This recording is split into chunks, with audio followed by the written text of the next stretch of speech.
Bonsoir à toutes et à tous.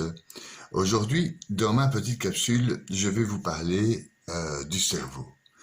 Parce que ce serait une aberration de ne pas vous parler du cerveau lors de ces capsules concernant le développement et votre développement spirituel.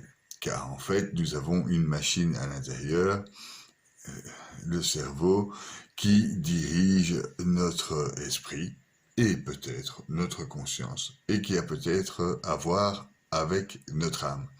C'est ce que je vais tenter d'expliquer aujourd'hui dans cette capsule. Quel est le rôle de notre cerveau? Qu'est-ce que notre cerveau et quel lien il y a-t-il entre notre cerveau et notre âme, et notre cerveau et l'univers? Est-ce qu'il y a des similitudes entre l'univers et notre cerveau? C'est ce que je vais développer aujourd'hui donc. Le cerveau est une machine qui n'en est pas une. Si c'est un objet ou une machine, il y a un fabricant. Il y a un fabricant à cette machine qui est le cerveau. C'est une machine, toute machine a un fabricant. Donc le fabricant qu'on connaît le mieux, c'est nos parents. Notre mère et notre père sont les fabricants de notre cerveau.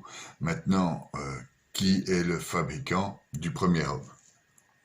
C'est ce que on appelle Dieu. Par contre, il n'est pas qu'une machine. Donc je disais, il est une machine et en même temps, il n'est pas une machine. Il a un fabricant, il fonctionne comme une machine, mais il n'est pas une machine parce que sa relation est particulière avec notre univers et sa vie est la nôtre, mais est-ce que c'est lui qui prend les décisions? N'est-ce pas la personne elle-même qui donne des directives à notre cerveau? Je m'explique. Est-ce que notre cerveau est capable d'avoir une conscience? Est-ce que notre cerveau est capable de créer l'âme? Et à mon sens, c'est non. Et je vais tenter de vous l'expliquer. Car en fait, l'âme est une partie de Dieu. Et elle irrigue comme un souffle de vie, le vent du souffle de vie, la lumière intérieure, elle irrigue l'ensemble de nos molécules et de notre corps, de notre système digestif, de notre cœur et de notre cerveau. Cette âme nourrit et fait fonctionner cet ensemble. Le cerveau n'est qu'une machine, entre guillemets, et en même temps pas une machine parce que il est directement relié à ces énergies divines. Je ne vous raconte pas n'importe quoi dans mon livre Sciences spirituelles et quantiques, car en fait je fais un lien entre la science quantique et la science spirituelle. Donc il y a en effet, et c'est prouvé, un lien direct électromagnétique entre notre cerveau et l'univers, entre notre cerveau, les autres, entre nos cerveaux et les âmes, entre nos cerveaux et toutes les synchronicités qu'on pourrait y avoir. Donc voilà. Je vais un peu étudier ce cerveau à la manière et sous l'œil de Prométhée. Les dieux s'ennuyaient. Ils étaient dans ce fameux calme olympien. Celui que je possède sûrement, vous l'avez remarqué lors de mes précédentes capsules. Donc, ils étaient dans le calme olympien et ils s'ennuyaient. Et ils se sont dit, tiens, on va peut-être donner certains attributs aux animaux, aux différents animaux, aux différentes plantes, aux différents minéraux, mais aussi à l'homme. Et donc, ils se sont affairés. Ils ont commencé par les minéraux, et puis, voilà, ils ont distribué, et puis ils ont distribué à toutes les plantes, et puis ils ont distribué à tous les animaux, et, horreur et damnation, Prométhée, voyant que l'humanité était nue, leur donna le feu et les arts mécaniques. C'est ce qui est inscrit dans la mythologie grecque. Donc le feu, c'est le feu intérieur, c'est ce qu'on pourrait appeler notre âme.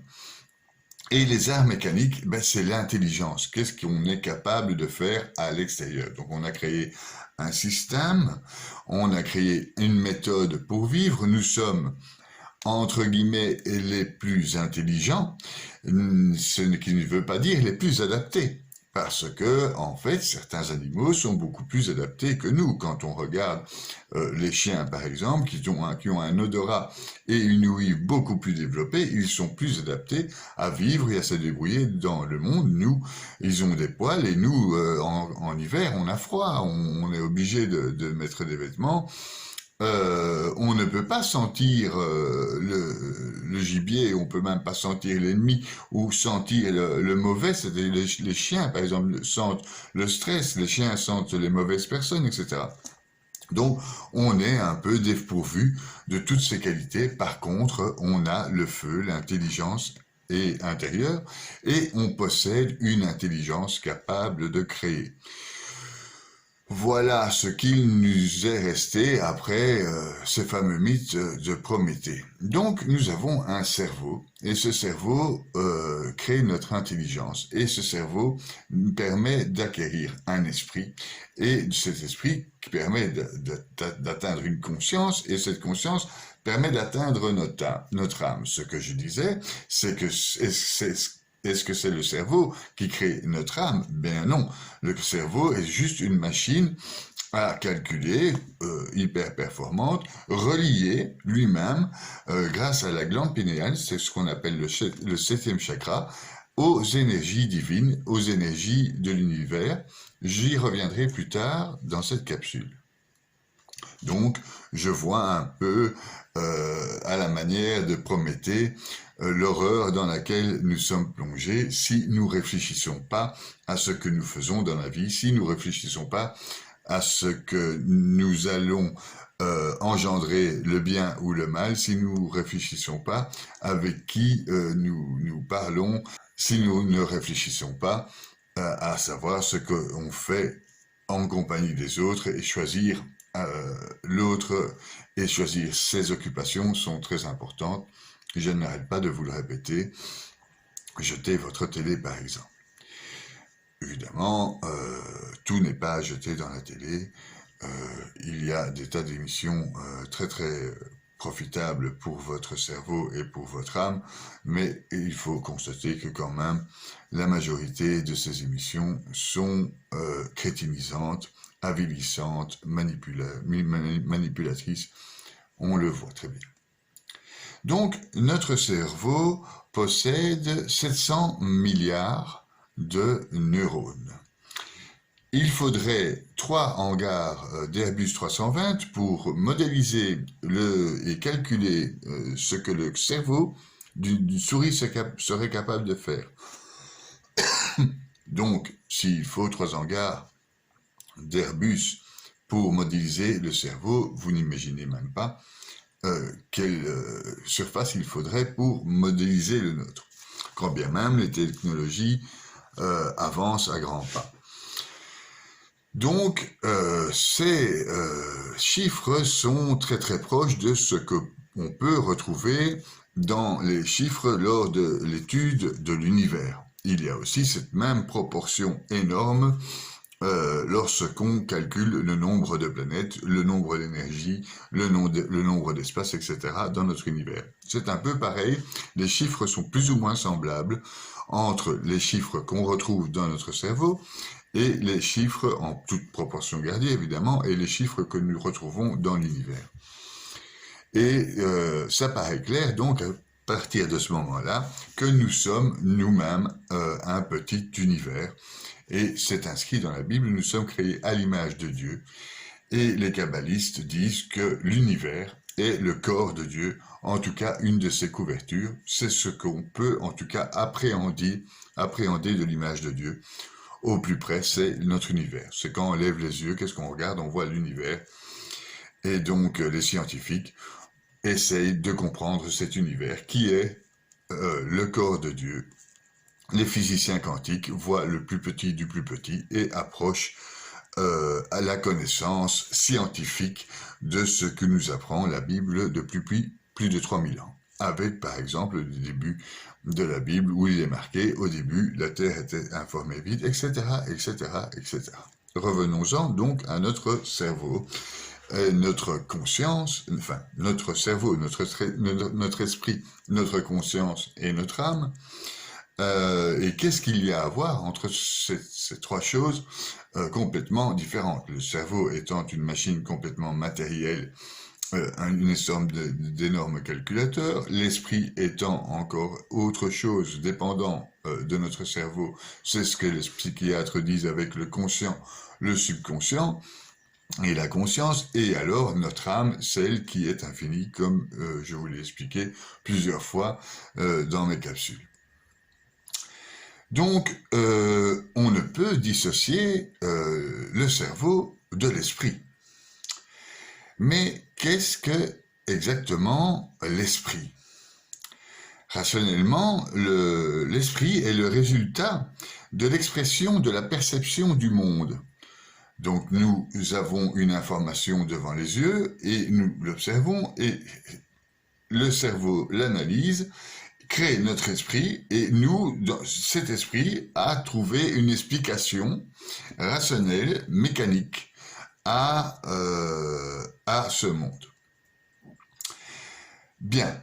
Alors, d'une part, donc, il y a ce cerveau qui crée l'esprit. Bien, on sait, d'après les psychanalystes, les psychologues et tous ceux qui étudient le cerveau, que nous avons un inconscient et un subconscient à l'intérieur de notre cerveau. Maintenant, je vous explique que le cerveau n'est qu'une machine que l'on dirige, nous, de notre intérieur, de notre cœur. On va l'appeler le centre intérieur, le moi profond. Je vais l'appeler ici le cœur. Le cœur est le récepteur de l'âme divine, celle qui vient d'en haut, celle qui vient de Dieu, les petites étincelles divines qui viennent des étoiles, que je vous l'ai expliqué aussi précédemment, nous sommes que des poussières d'étoiles.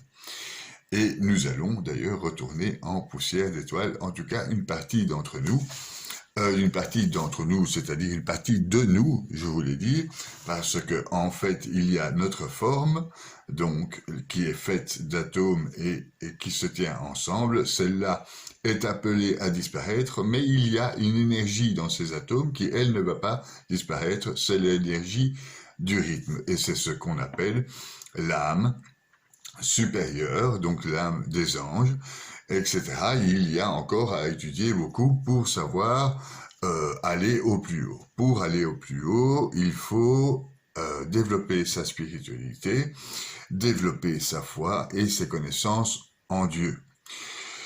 Maintenant, ce n'est pas le but c'est pas le sujet de ce cours. Le sujet de ce cours, c'est de vous expliquer que, en fait, notre cerveau étant une machine, et si c'est une machine ayant un créateur, notre cerveau écoute notre cœur et écoute notre âme, paradoxalement, à tous les cartésiens qui n'ont ni foi, qui sont athées et qui ne veulent rien entendre de Dieu. Mais si vous réfléchissez un peu avec intelligence, on peut constater très clairement que notre cerveau est une machine et que cette machine obéit quelque part à nos énergies insufflées par notre personnalité, notre essence d'homme et aussi notre substance. Donc nous avons une âme intérieure, celle donc dans le moi profond, celle que j'appellerais du cœur. Donc le ruach des Hébreux, c'est le moteur émotionnel de l'âme physique. Donc le nefesh, c'est-à-dire l'esprit, l'âme physique, c'est ce qui relie les intestins et tout le système digestif, ce qui relie notre cœur à tout notre système sanguin, le bleu et le rouge, l'oxygénation de notre corps, et ce cœur est relié à notre cerveau. Donc, en fait, nous avons une âme matérielle, et c'est bien pour ça qu'il faut respecter notre corps. Si nous ne respectons pas notre corps, notre âme matérielle en souffre, et nous ne pouvons pas nous épanouir, être heureux, et aussi avoir une réflexion et un développement spirituel. Donc, d'une part, il y a le cœur, d'autre part, il y a l'âme métaphysique, l'âme des métaphysiciens, la nefesh, l'esprit, qui tient notre corps ensemble, donc cette ces fameux molécules qui tiennent ensemble grâce à l'enchevêtrement des atomes. Donc ça, c'est une âme, donc entre ces molécules, il y a une énergie, donc l'énergie du rythme. Donc il y a cette âme-là qui est reliée à l'âme du cœur, c'est le monde de la formation. L'esprit nourrit notre âme et le monde nourrit notre esprit. C'est un peu, on est dans un cycle. Comme les atomes, comme tout ce qui est matière, on a un cycle, un début, une fin, et on a aussi un cycle infini. C'est pour ça que nous sommes créés à l'image de Dieu, donc à son image, c'est-à-dire infini et éternel. Donc, aimer le monde qui nous entoure semble donc à ce niveau évident, car c'est le monde qui nous entoure qui nourrit notre esprit. Et c'est notre esprit qui va nourrir notre conscience. La conscience, notre esprit a le libre arbitre d'aller vers la conscience ou d'aller vers le mauvais côté, entre guillemets, qu'il faut toujours, c'est-à-dire le côté de la matière. Maintenant, au plus on va être matérialiste, au plus on va s'éloigner de notre conscience. Et donc il faut, grâce à notre libre arbitre, trouver un juste milieu ou au mieux aller, comme les religieux, vers l'âme et essayer de comprendre le plus possible le lien divin que nous avons avec l'univers, et essayer d'éliminer le plus possible nos côtés matérialistes. C'est ce qui s'appelle en fait les défauts de la chair, les défauts de la matérialité. Évidemment, c'est très très difficile pour nous tous car nous sommes soumis à des pressions extérieures et à une vie extérieure qui nous demande de paraître, qui nous demande de faire à la place d'être. Et donc le développement spirituel est d'abord trouver sa place et être soi. Être soi, c'est être quelqu'un. Et la boucle est bouclée. Si vous êtes quelqu'un, vous allez aussi réussir dans la matérialité à vous développer. C'est ce qui était indiqué dans la Bible. Dans la Bible, il est indiqué que on sera payé. Donc le développement spirituel et le développement de la foi nous payera au jour même, c'est-à-dire aujourd'hui, nous serons payés de nos bonnes actions, du discernement que nous allons faire avec notre libre arbitre vers le bien, qui est l'essence divine et qui est la source de notre âme. Notre âme est bonne et ne veut que le bien. La matière est sujette à l'environnement. Et dans notre cerveau, nous avons nous avons différents étages, et nous avons un étage qui s'appelle le cerveau reptilien. Et celui-là est attaché, est animal. Il est purement animal et mécanique. Et donc, certains d'entre nous sont dirigés uniquement par ce cerveau reptilien. Et se font attraper par ce phénomène de société, au phénomène de la matière, au phénomène du mal, et finissent par s'anéantir complètement, leur intérieur au profit de la matière. Ils perdent donc entièrement la capacité à détecter leur âme, la capacité à avoir une conscience. C'est pour cela que vous m'écoutez, pour essayer d'augmenter cette conscience. La conscience va avec la connaissance, et donc il est important de pouvoir lire les bons articles, de regarder les bonnes émissions, parce que si vous regardez et lisez des mauvaises choses, les sites porno, etc., et que vous regardez les téléréalités, eh bien ça va vous pousser vers le côté matériel, et vous allez perdre tout doucement votre conscience, et vous n'aurez donc pas accès à votre âme. Parce que pour avoir accès à cette âme, il faut avoir un esprit qui dirige cette conscience pour connaître notre âme et faire un terrain adapté à la connaissance. Je ne reviendrai pas sur la parabole de Jésus, du terrain, du grain semé sur le bon terrain, etc. Mais tout est indiqué, je vous le dis souvent, dans la Bible et dans les écrits sacrés. Je disais, l'esprit nourrit notre âme et le monde nourrit notre esprit. Aimer le monde qui nous entoure devient une priorité évidente, car c'est par voie de fait nous aimer nous-mêmes. Donc, il y a le divin, il y a l'âme intérieure, c'est ce que c'est ce que j'ai appelé le moi profond ou le cœur. Et il y a la matière. Il y a toujours cette trinité qui existe. Ce triangle trinitaire existe pour tout ce qui est philosophie, pour tout ce qui est spiritualité. Je vais faire un chapitre sur la numérologie et vous allez constater que le 3, ce fameux triangle, est la base numérologique du développement spirituel. Il représente la trinité, l'alliance, etc., etc. Et cette fois-ci, donc, je vous ai parlé de ces 3 choses qui sont le divin, l'âme intérieure, notre cœur et notre matière, comme je vous en parlerai sûrement dans toutes les capsules. C'est toujours bon de le répéter et c'est ce qui donne accès au bonheur et à la spiritualité, car comme disent les métaphysiciens, le bonheur réside uniquement à la spiritualité et l'amour. Et ce qui nourrit notre âme, donc le divin, n'est que volonté et amour. Donc il faut prendre cette volonté, cet amour et le diriger dans notre matière.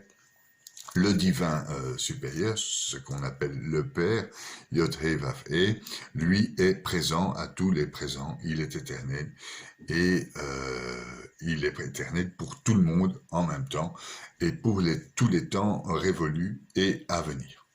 Donc il est présent au présent tout le temps dans l'éternité.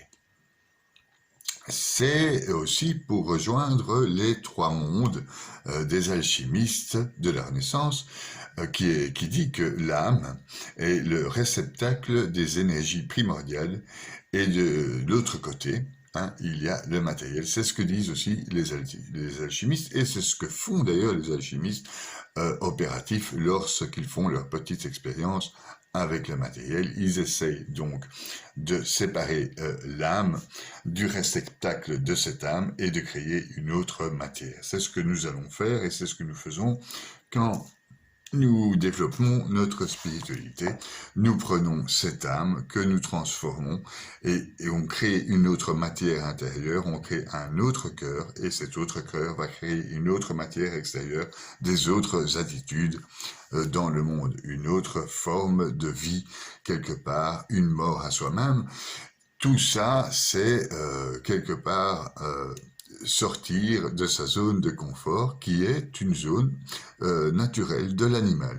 Et donc c'est pour ça que je trouve important de vous renseigner un peu sur le cerveau, car dans ce cerveau, il y a en nous déjà, dans les parties de ce cerveau, de cette machine, un côté purement animal et mécanique que beaucoup d'entre nous ont tendance à uniquement utiliser. Donc, le premier étage, je viens de vous en parler, c'est le côté reptilien, le côté mécanique, l'animal. Le deuxième étage, qui produit la dopamine, la substantia nigra, comme l'appellent les neurophysiciens ou encore les alchimistes ou encore ceux qui étudient le cosmos, la matière noire. Donc, je ne vais pas extrapoler, mais c'est pour vous faire déjà ici un lien entre notre cosmos et notre cerveau. Il y a donc le deuxième étage, celui qui produit de la dopamine, ce qu'on appelle la substantia nigra, et c'est le noyau de notre système nerveux. C'est lui le cœur, si on veut, de notre cerveau. C'est lui qui fait agir les cellules et les neurones et les biophotons entre eux. C'est lui qui donne à notre cerveau un rythme. Donc c'est ce fameux ange du rythme au sein de notre cerveau. Le troisième étage de notre cerveau, je schématise, c'est l'étage qui gère le tout. C'est le cortex préfrontal, donc c'est ce qui est devant. Il gère le tout de notre cerveau, l'hémisphère droit et l'hémisphère gauche. Il y a la quatrième partie à notre cerveau, c'est la partie limbique, celle des émotions, celle des ressentis, entre autres. Et le cinquième étage, c'est le cortex inférieur, et c'est les hémisphères du cerveau. Vous avez entendu parler de votre hémisphère droit et de votre hémisphère gauche. Donc l'hémisphère gauche traite les informations de manière linéaire, comme une vraie machine. Il n'a pas vraiment d'intuition ou de création ou d'imagination. Il traite de manière très très cartésienne, c'est le côté gauche. C'est votre hémisphère gauche. L'hémisphère droit, lui, traite les informations de manière non linéaire. Et il forme un peu ce tohu-bohu des kabbalistes, c'est-à-dire cette matière informe et vide, ces ténèbres intérieures, cette imagination, cette poésie, cette musique de l'âme, etc. Donc, nous avons dans ce cerveau, dans notre machine, un côté animal, les deux cortex, celui qui est très très cartésien, celui qui gère l'imagination et les appréhensions, et alors le préfrontal qui gère absolument tout ça. Mais notre cerveau n'est finalement, je le répète encore une fois, qu'une machine. Cette machine, si on fait une opération, on constate que c'est un organe gluant, froid et gris, qui ne possède pas de zone de douleur, et il est entouré d'une membrane. Pour schématiser, cette membrane est composée de biophotons. Il y a une glande à l'intérieur de notre cerveau qui s'appelle la glande pinéale, très très importante. Elle est au centre de notre cerveau, entre notre hémisphère droit et notre hémisphère gauche. Plein de kabbalistes ont parlé de ce centre du cerveau, qui est notre glande pinéale, est une antenne récepteur des informations cosmiques et des informations divines. Et donc, il est probable aussi qu'il y a une interaction entre notre cerveau mécanique et notre âme spirituelle. Donc, on est relié au cosmos. Déjà, nous sommes reliés au cosmos parce que ce dont je vous ai expliqué lors de ma capsule sur les deux anges. Donc, un côté la matière qui fait le tout et l'autre la matière qui fait le rythme. Ça, c'est déjà notre première liaison au cosmos. Mais nous, intelligents que nous sommes, nous avons encore en plus la capacité de développer une spiritualité qui nous permet d'approcher la sagesse et la connaissance au plus loin de Dieu. C'est ce que font les saints, c'est ce que font les tzaddiks, c'est ce que font les grands rabbins, c'est ce que font les grands prêtres et les moines. Ils essayent d'atteindre, grâce à leur cerveau, qui est aussi connecté grâce à leur glande pinéale, essayer de comprendre et de toucher l'essence divine, et de donc développer ces phénomènes qu'on appelle les miracles, les synchronicités, etc. De nombreux saints, de nombreux sadiques ont ressuscité, il n'y a pas que Jésus, qui ont ressuscité les morts. De nombreux saints, de nombreux sadiques guérissent les maladies. Si vous êtes enclin à la spiritualité et à la recherche de Dieu, eh bien, vous pourrez comprendre vos mécanismes intérieurs parce que vous aurez accès à cette fameuse énergie qui nous compose. Et vous pourrez donc la comprendre, et comprendre, c'est guérir. maintenant, je vais vous citer un petit exemple avec le coronavirus. Une petite sainte,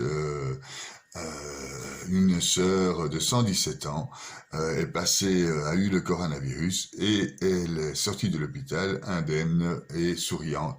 Je crois, sans vouloir exagérer, que c'est sa foi qui l'a sauvée. En tout cas, c'est sa foi qui a fait que ce coronavirus n'a rien fait sur elle. Ce genre de personne, c'est quand elle va mourir et elle connaît, comme elle est en contact avec l'énergie divine, connaît son début, son présent et sa fin déjà actuellement.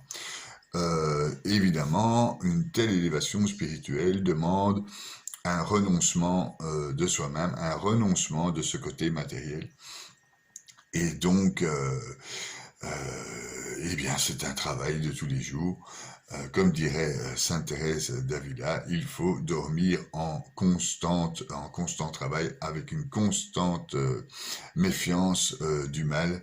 Elle dormait avec une épée imaginaire, celle de Saint Michel, pour se protéger du mal, même en dormant. Et je vais vous l'expliquer, surtout en dormant. Donc, parlons de cette conscience maintenant au sein de ce cerveau. Donc, je vous ai expliqué que le cerveau avait un esprit et cet esprit était créé par les contacts extérieurs. Il y a les yeux, ces yeux voient l'extérieur et avec cet extérieur, ce cerveau nous crée un esprit. Maintenant, au-delà de l'esprit, il y a cette conscience, et parlons-en. Il n'existe pas scientifiquement de zone précise de la conscience dans notre cerveau. Il n'y a pas de zone qu'on peut définir de la conscience.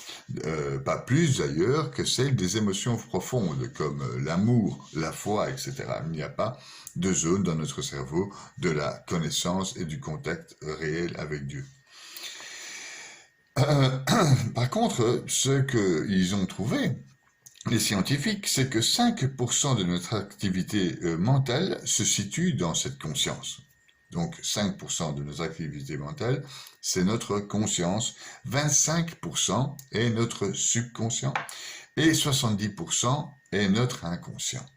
Et donc, l'inconscient, je vous l'ai expliqué dans ma capsule sur le temps que vous pouvez revisionner, tout est là. L'inconscient est drillé, si on veut, grâce à notre conscient. Donc, c'est notre 5% de conscience qui forme notre inconscient. Prier pour avoir contact avec Dieu, travailler la Bible, étudier les saints, etc., mettre en contact avec notre âme. À force de faire ce travail, ça devient une habitude. À force de faire devenir une habitude, ça rentre dans notre inconscient. Les parapsychologues ont développé une théorie qui est tout à fait juste et que j'ai éprouvé moi-même. Eh bien, il faut 7 jours pour effectuer un travail. Il faut 7 jours pour s'habituer à ce travail. Il faut 7 jours pour s'habituer à prier. 7 jours pour s'habituer à lire la Bible tous les jours. Il faut 7 jours pour s'habituer à essayer de comprendre son intérieur. Au bout de 7 jours, ce travail ne devient plus pénible, il devient beaucoup plus amusant. Et au bout de 21 jours, l'habitude est prise. Et donc ce n'est plus un effort de prier le matin, ce n'est plus un effort de lire la Bible pendant la journée, et ce n'est plus un effort d'étudier les écrits sacrés et d'essayer de se comprendre soi-même, de comprendre la physique quantique, le cerveau, les énergies, etc. Ça devient tout à fait naturel au bout de 21 jours. Et après cette étape de 21 jours, on commence à faire rentrer les habitudes dans notre inconscient. Donc inconsciemment, on connaît Dieu, inconsciemment, on connaît la vie des saints. Inconsciemment, on est éveillé spirituellement. Inconsciemment, on travaille cette spiritualité. Inconsciemment, on va vers les univers quantiques. Inconsciemment, on sait le rôle de l'épigénétique, des taux vibratoires, etc. Inconsciemment, on nourrit ces énergies et inconsciemment, on attire vers nous toutes les synchronicités de l'univers, car nous sommes une partie de cet univers. Et il est tout à fait normal que nous sommes synchro avec cet univers, toujours par le même principe. Les énergies infinies qui se situent dans nos molécules sont connectées avec les énergies infinies de l'univers. Je ne verrai pas pourquoi ça marcherait autrement. Donc tout ça, ça devient inconscient. Et finalement, on s'attire tout à soi, les synchronicités, les connaissances, et c'est ce qu'on appelle d'ailleurs les grâces de l'Esprit Saint, c'est-à-dire que finalement, en travaillant la spiritualité, on est nourri de cette énergie divine et la prière, par exemple, peut nous apporter plein d'éléments qui nous manquaient dans la vie, dans nos connaissances. Et d'ailleurs, on dit aussi la nuit, parce que la nuit, nous nous retrouvons dans un état alpha, c'est-à-dire un état où notre conscience, elle, disparaît ou quasi, et laisse place à notre inconscient et à notre subconscient. Dans cet état, nous apprenons aussi plein de choses. D'ailleurs, on dit bien, la nuit porte conseil. Il y a différentes étapes dans la nuit, et ces étapes sont les suivantes. D'abord, on rêve... on rêve de ce qu'on a vécu la journée, ensuite on s'endort, et là, nous avons un contact avec le divin et les énergies divines. Maintenant, je ne vais pas faire un cours de Kabbale, mais sachez que ça peut être intéressant pour vous de faire une prière avant de dormir et de vous faire un petit bilan de la journée, de ce qui s'est bien passé et de ce qui s'est mal passé. Et de le faire aussi, si vous êtes en couple, de le faire ensemble, ce qui s'est mal passé et ce qui s'est bien passé. Vous allez vous coucher. Pendant cet état alpha, vous allez être en contact direct et sans filtre de la réalité, de la matière, sans filtre, avec les énergies divines, et vous aurez sûrement les réponses à vos questions. Pour ça, il faut demander, et pour ça, il faut se coucher dans un certain état de prédisposition à accueillir les informations du divin, de l'univers, etc. Certaines personnes appellent ça les rêves prémonitoires, et d'autres personnes trouvent ça, comme moi, tout à fait normal de se lever le matin avec les questions que je me posais la veille, avec les réponses aux questions que je me posais la veille.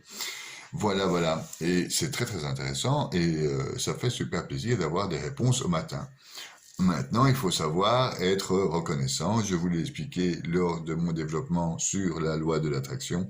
Il faut être reconnaissant et savoir remercier. Il faut savoir demander au divin, au Père, mais il faut savoir aussi remercier. Et donc, c'est ce qu'on appelle donc la gratitude. Demander, pour certains, c'est aussi sortir de sa zone de confort. Sortir de sa zone de confort, c'est sortir de ce cerveau reptilien et de ses habitudes qui sont naturelles, mais qui finalement nous mènent à la matière et à l'abrutissement. Donc, c'est un effort sur soi-même, sortir de sa zone de confort, de trouver l'intérieur, l'âme, l'invisible. On a tendance à s'attacher au visible. C'est bien dommage. Et le cerveau est là, et l'étude de ce cerveau est là pour nous montrer qu'en fait, il n'est là que mécaniquement et que il peut par contre vous aider à la connaissance, au travail de la connaissance, au travail de cette conscience grâce à votre esprit. Pour ça, il faut utiliser son libre arbitre dans le bon sens. Donc, je disais 5% de notre activité mentale se situe dans la conscience, 25% dans notre subconscient, et 70% dans notre inconscient, et cet inconscient se forge. Et je vais vous mettre le petit dessin que j'ai l'habitude de mettre depuis ma formation sur le temps. Donc notre conscience forme notre inconscient, qui forme le subconscient. Ce subconscient est relié aux étincelles divines, et ce subconscient apprend et apporte à notre conscience, etc. Et une boucle se forme entre notre esprit, notre conscience, notre âme, et aussi entre notre matérialité, parce que notre matérialité, elle aussi, a une âme. Donc cette âme, donc cette petite énergie qui se trouve dans les atomes et qui fait que nous sommes une personne. C'est ce qu'on appelle la première âme, et c'est ce qui est relié directement avec notre esprit. La méditation, la manière dont nous respirons, la manière dont nous mangeons, c'est ce qu'explique d'ailleurs l'épigénétique. J'ai fait aussi une capsule sur l'épigénétique. C'est pour ça que c'est très important d'étudier la science aussi, et en même temps que la spiritualité, parce qu'on apprend que la respiration, la capacité à bien manger, etc., augmente notre capacité de conscience. C'est-à-dire qu'un corps sain, dans un esprit sain dans un corps sain, c'est une expression connue et tout à fait correcte. Donc si nous avons un esprit sain dans un corps sain, que nous nous posons les bonnes questions, que nous savons que nous avons un cœur, un moi profond, et dans ce moi profond, il y a une âme, et qu'il y a une différence entre la matérialité et l'âme, et que ce que on doit rechercher justement, et c'est ça qui est difficile, c'est ce qu'on ne voit pas. Donc la foi ne se voit pas, et donc c'est très compliqué pour nous de rentrer à l'intérieur dans l'invisible. Une fois qu'on a acquis une certaine habitude, donc notre inconscient a acquis cette habitude de fouiller dans notre subconscient, de fouiller dans notre âme, on a tous les jours un contact direct avec notre infinitude intérieure. Et je peux vous promettre que ça fait un bien fou et que ça fait avancer aussi de la matière. Parce que si on est quelqu'un, c'est-à-dire quelqu'un de complet avec une âme, une conscience, un esprit, on sera quelqu'un de complet à l'extérieur. C'est-à-dire ce qu'on va réaliser va réussir. Pourquoi? Parce qu'on est parti d'une base complète. Si on est incomplet, il est normal qu'on se réalise pas, ou qu'on se réalise, mais de manière très très dangereuse. Donc si on se réalise que dans la matérialité, on peut subir des pressions tellement énormes, parce qu'il y a des jonctions entre notre âme, notre esprit et la matière, qu'on peut arriver à des états de suicide, etc. Beaucoup d'hommes d'affaires, beaucoup de puissants sont emprunts aux drogues, tout ça pour tenir le coup, parce qu'en fait, ils sont complètement déconnectés de leur âme. Beaucoup, vous avez entendu beaucoup de stars de cinéma, etc., riches, à souhait, extrêmement bien dans la matière, se suicider et être malheureux parce qu'ils ont perdu le contact avec l'âme. Et c'est pour ça que nous sommes ensemble aujourd'hui, pour renouer ce contact étroit avec l'âme. Ce contact étroit avec l'âme se fait aussi par le biais des connaissances. Donc le biais des connaissances physiques et le biais des connaissances spirituelles. Maintenant, les connaissances spirituelles se trouvent en premier lieu dans la Bible, en deuxième lieu dans les écrits sacrés, les écrits des saints et des tzaddiks de nos deux différentes religions, de nos trois différentes religions, excusez-moi, donc avec le soufisme des musulmans, avec les rabbins et la religion hébraïque juive, et les saints de la religion chrétienne. Donc voilà, c'est ce qu'il faut lire pour avoir ces connaissances qui nous permettent de créer un terrain intérieur capable d'accueillir ces énergies divines de plein fouet. Il y a une autre méthode, c'est la méthode de la prière. C'est ce que nous explique Sainte Thérèse de l'Enfant Jésus et de la Sainte Face. Elle était connectée avec son époux Jésus et elle avait les grâces divines sans devoir étudier. Et donc la prière peut vous donner aussi un contact direct au divin. Ce n'est pas donné à tout le monde d'avoir ce qu'on appelle une oraison. Il faut vraiment se détacher de cette fameuse matérialité. Les études nous rapprochent de cette matérialité, car elles nous rapprochent de notre esprit, et par l'étude, il est plus facile pour moi en tout cas, d'arriver à ce taux de spiritualité qui me permet d'approcher la connaissance de Dieu et donc de développer mes synchronicités et mon bonheur parce que je deviens une personne entière, c'est-à-dire avec une âme, un esprit et une matérialité. Et que je sais où se situe dans mon corps toutes ces zones. Donc le cœur, on va dire, et la matière. Et je sais que ce cœur interagit avec l'extérieur parce que je connais l'épigénétique, parce que je connais la physique quantique, parce que je connais maintenant le cerveau. Et donc voilà. Il y a quelque chose de très très magique dans cette histoire de cerveau. Si on l'étudie, eh bien, ce sont les neurones miroirs. Alors, les neurones miroirs, vous en avez sûrement entendu parler. Ce sont des petits neurones récepteurs d'électricité. Ils sont des petites étincelles divines, comme ça. C'est des étincelles dans notre cerveau. Le neurone miroir se situe donc dans cette couche qui englobe notre organe gris, froid et gluant. Ces neurones miroirs sont des capteurs d'électricité. Ces neurones miroirs sont reliés directement à la glande pinéale. En fait, c'est comme si on avait une antenne ici, donc notre 7e chakra, qui était relié directement aux énergies divines. Ces neurones miroirs travaillent beaucoup mieux sans notre conscience. Donc, plus avec notre inconscient et avec notre subconscient. C'est pour ça qu'il faut travailler. Parce que, en fait, eux, ils travaillent tout le temps et grâce à plus vers notre inconscient. On reçoit des tonnes d'énergie.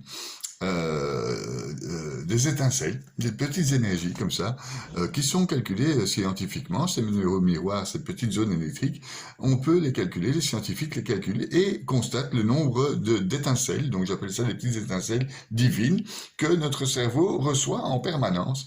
Voilà, ils ont calculé, les scientifiques ont calculé le nombre de ces étincelles divines transmises dans nos neurones miroirs. Alors, dans le neurone miroir travaille avec plasticité cérébrale. Et la plasticité cérébrale, qu'est-ce que c'est? C'est avoir un but. Par exemple, là, vous êtes occupé à mes côtés pour développer vos capacités spirituelles. Eh bien, ces neurones miroirs sont occupés à travailler parce que ils prennent l'énergie que je donne à travers mon cœur, à travers mon âme, et ils prennent ces énergies, oui, et ils les transforment en acquis. Et ils sont très importants et travaillent directement donc avec cette glande pinéale qui nous relie tous l'un à l'autre via ce qu'on appelle notre âme commune ou l'énergie divine. Enfin, je ne sais pas comment on peut l'appeler, mais c'est synchronicité qu'il y a entre vous et moi. Ces neurones miroirs, ils les chopent. Voilà. Il y a 4 milliards d'étincelles balancées donc sur votre cerveau, captées grâce à votre glande pinéale et ses neurones miroirs. Et sur ces 4 milliards d'étincelles par seconde, il y a 4 milliards d'étincelles qui arrivent dans votre cerveau, captées par votre glande pinéale, et 50 seulement sont traduites en informations utiles. C'est prouvé, je vous raconte pas n'importe quoi, c'est les scientifiques qui ont découvert ça. Ces neurones miroirs réagissaient 4 milliards de fois par seconde et ne peuvent que en traiter 50. Donc, il s'agit pour nous, spirituels, magiciens, saints, de capter en amont. Donc, de savoir que ça existe, c'est pour ça que je vous parle du cerveau, de savoir qu'il y a 4 milliards d'étincelles. Et donc de pouvoir les capter un maximum afin de faire grandir nos 5% de conscience. Je vous ai dit tout à l'heure que dans notre cerveau, il y avait 5% de conscience, 70% d'inconscient. Eh bien, si on trie en amont, si on sait, si on a les connaissances, si on attend, si on se met en disposition, c'est-à-dire en méditant, en priant, etc., en changeant sa respiration, si on trie et si on fait tout pour trier en amont, on peut améliorer notre conscience de ces étincelles, et donc savoir faire agir notre esprit, et la boucle est bouclée, et grandir donc spirituellement, et non seulement grandir spirituellement, mais capter plus d'énergie divine, et donc plus d'informations. C'est ce que font les grands prieurs dans les monastères, finalement, c'est ce qu'ils font. Ils se mettent du matin au soir en méditation dans la prière, afin d'avoir de plus en plus conscience du nombre de milliards d'étincelles divines qui nous traversent. C'est simplement le travail de la foi, c'est simplement le travail spirituel. En fait, c'est tout simple, mais j'aime bien faire compliqué, c'est pour vous compliquer la vie. Et finalement, pourquoi pas, c'était le but quand Ève a mangé de l'arbre de la connaissance, c'est que il fallait que l'homme arrête, l'Adam, donc arrête de se prendre pour Dieu. Et donc, elle nous a compliqué l'existence, comme toutes les femmes nous compliquent l'existence, vous le savez très bien, vous les hommes, je rigole, c'est pour rire. Donc, bien que quelquefois le compliqué sert à avancer. Le compliqué, donc cette chair, ce corps qu'il faut nourrir, ce corps qu'il faut entretenir, cette conscience qu'il faut avoir, cette âme qu'il faut trouver, tout ça c'est très très compliqué. Mais finalement, c'est ce qui nous rapproche de l'essence divine. Et si ça nous rapproche de l'essence divine, ça nous rapproche aussi du bonheur absolu et de la vie éternelle. Donc il faut agir avec notre corps, notre pensée, notre volonté pour que cela soit. Faire grandir notre zone de conscience physique située quelque part dans notre cerveau. Celle de notre cœur située quelque part dans notre moi infini. Grâce à la méditation et tout ça, grâce aux connaissances, grâce à l'état alpha que vous avez dans votre sommeil, je le développerai un jour si vous le voulez. Je vous ai déjà dit, vous pouvez poser des questions. Si vous voulez, je peux un jour vous développer comment on se met en disposition pour être en contact avec Dieu la nuit, afin qu'il vous donne des conseils. Je peux vous promettre que ça marche. Seulement, ça demande une certaine discipline de prière, entre autres. Voilà. Donc, dans les différents états alpha, nos capacités sont décuplées et disposées à recevoir et à trier ces milliards d'informations, comme je vous le disais. La glande pinéale, votre 7e chakra, et les biophotons sont les récepteurs de ces énergies. Et dans chaque mémoire de notre cerveau, il y a des milliards de fréquences. Encore une analogie avec l'univers. Dans notre univers, il y a des milliards de fréquences. Ces fréquences sont bien évidemment les énergies dont je vous parle dans toutes les capsules. Ces fréquences sont les énergies lumière. La lumière a une fréquence. Qu'est-ce que c'est une fréquence? C'est une onde. Elle passe donc du positif au négatif, du positif et au négatif. Eh bien, et les scientifiques ont constaté qu'il y avait des milliards de fréquences différentes entre ces biophotons, entre notre hémisphère droit et notre hémisphère gauche, il y avait des milliards de fréquences différentes, comme dans l'univers. Et donc, on a affaire entièrement et tout à fait au même chiffre, ce qui nous fait dire que le cerveau est un mini-univers. Un petit détail que je voudrais rajouter concernant la glande pinéale. Je n'ai pas encore développé le chapitre sur la numérologie, qui est aussi très intéressant, la numérologie, pour votre éveil spirituel. Mais dans ce chapitre, je vais vous parler de la suite de Fibonacci, le nombre d'or. C'est une suite qui crée tout ce qui est beau. Par exemple, une rose est formée sur le nombre d'or. L'univers est formé proche du nombre d'or. Et si nous détachons notre glande pinéale et qu'on l'analyse, elle fait comme une pomme de pin. Elle ressemble à une pomme de pin. Et elle est faite à l'image du nombre d'or. Elle est faite donc à l'image de notre univers. Rien d'étonnant après tout ce que je viens de vous expliquer. Notre rythme de vie, le choix des émissions, le choix des copains, le choix des activités fait varier la qualité de réception que nous avons de l'éternité intérieure. Bien. Maintenant, nous avons, dans le chapitre sur l'épigénétique, je vous ai bien entretenu sur le fait que le rythme de vie et le milieu dans lequel on vivait allait changer même notre santé, c'est-à-dire les 98% de junk ADN, donc l'ADN non codant. C'est ce qu'explique l'épigénétique. Et donc, pour corroborer aussi ce chapitre avec l'épigénétique, car tous ces chapitres vont ensemble, pour corroborer ceci, je voudrais vous dire que la glande pinéale, donc ce qui est le récepteur, si vous vous y intéressez, eh bien, elle est très sensible au calcaire et au chlore. Donc, bien veillez à ne pas vous envoyer trop de chlore et de calcaire, donc ne pas boire l'eau du robinet. Ce n'est pas bon pour votre glande pinéale parce qu'elle calcarise et elle empêche le contact avec les biophotons et donc elle empêche le contact des transcriptions des énergies venues de l'univers. Et donc, c'est super important de pouvoir... Il y a moyen de pouvoir avoir une glande pinéale en parfait état, mais c'est ce qu'expliquent de toute façon les scientifiques, les médecins et l'épigénétique. Mais il y a moyen de soigner cette glande pinéale en buvant de l'eau alcaline mélangée avec un peu de citron et du gingembre. Et ça vous aide, en plus c'est bon, mais ça vous aide à décalcifier cette glande pinéale. Donc, tout ça pour, une fois de plus, vous éviter de tomber dans des phénomènes, comme vous n'êtes pas rempli, dans des phénomènes de dépression.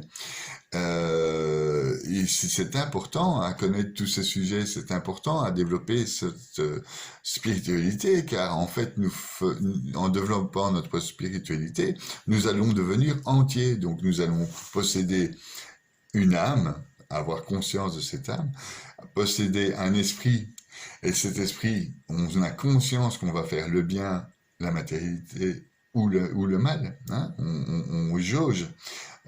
On est conscient que dans notre matérialité, nous avons des étincelles divines qu'il faut entretenir, on est conscient du rôle de l'épigénétique par exemple, et on est conscient qu'on a une matérialité finie qui est en proie aux affaires extérieures, c'est-à-dire les affaires extérieures.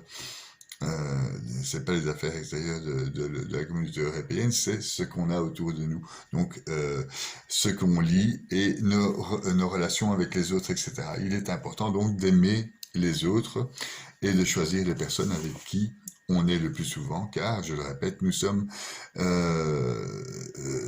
la somme des 5 personnes que nous fréquentons le plus. Donc, choisissez ce qui vous entoure, c'est très très important. À quoi servirait notre cerveau si nous l'utilisons pas pleinement pour améliorer notre existence et notre univers, notre être étant connecté directement avec celui-ci. Donc, en s'améliorant, non seulement on se rend heureux, on rend heureux l'autre, mais on participe aussi à l'épanouissement de notre univers tout entier. Car je vois mal un être complètement spirituel niquer la nature, niquer ses enfants, niquer sa femme, dans le sens propre du terme, c'est-à-dire faire du mal. Donc la spiritualité nous rapproche du bien et nous fait éliminer par notre volonté le mal. Et donc, il s'agit d'utiliser notre fameux cerveau, qui lui tout seul ne va pas le faire. Il faut que vous soyez là pour le diriger. C'est une machine, comme une charrue, comme un tracteur, que vous utilisez à bon escient pour votre élévation spirituelle et pour votre bonheur. Et que vous n'utilisez donc pas à mauvais escient pour une matérialité et une consommation effrénée. Voilà, j'espère que le lien est plus clair pour vous entre le cerveau et notre univers, entre notre cerveau et les énergies, entre notre cerveau et notre âme. Donc, comme d'habitude, je vous remercie beaucoup de m'avoir suivi jusque-là. Je fais un peu long, mais je peux pas faire vraiment beaucoup plus court. Je vous remercie de vos commentaires. Je vous remercie d'appuyer sur le petit bouton qui est là pour vous abonner à ma chaîne. Je vous remercie d'éventuellement partager et d'éventuellement avoir des questions. Je me ferai un plaisir de développer un des sujets spirituels de votre choix. Ce serait vraiment un énorme plaisir. Voilà, je vous remercie d'être là, de m'avoir écouté. Je vous embrasse, si je peux me le permettre, comme je n'ai pas de masque. Et comme je suis de très loin, je peux vous embrasser de très loin en maintenant cette distanciation sociale. Et je vous remercie. À la prochaine capsule. Au revoir.